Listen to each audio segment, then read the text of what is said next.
Denver police welcomed 27 of its newest officers today. The recruits completed 6 months of training in the police academy. They now have 3 months of field training before hitting the streets. DPD says the department is still about 150 officers short of full strength.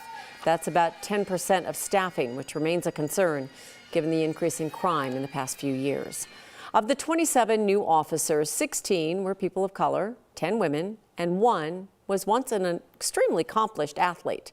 Here is 9 News crime and justice reporter Matt Jablow. I did well.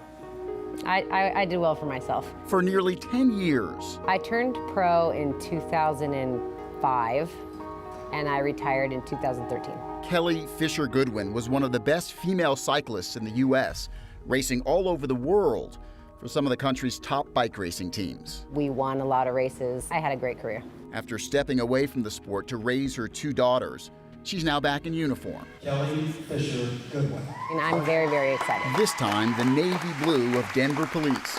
That's right, Kelly Fisher Goodwin is now Officer Kelly Fisher Goodwin, one of the 27 newest graduates of the Denver Police Department's training academy. It was one of the most challenging things I've ever done in my entire life. Just mentally, physically, emotionally, all of it.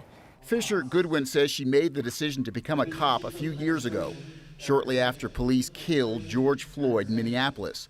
Her goal, she says, is to be the change she wants to see in policing and to make Denver a safer city. What I always tell people is, remember when there were professional athletes and people who were motivated by 9/11 and they joined the military? Well, I was sort of that person, and it was sort of the George Floyd and all of those things that motivated me to join the police.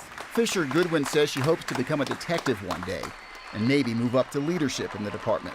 For now, she'll begin her career in Denver's District 3, perhaps, not surprisingly, as part of the district's bike unit. I would pity any criminal who tried to get away from you on a bike. Right? Yeah, that would be really fun. I would love it. Do you think anybody could get away from you on a bike? I doubt it. In Denver, Matt Jablow, 9 News.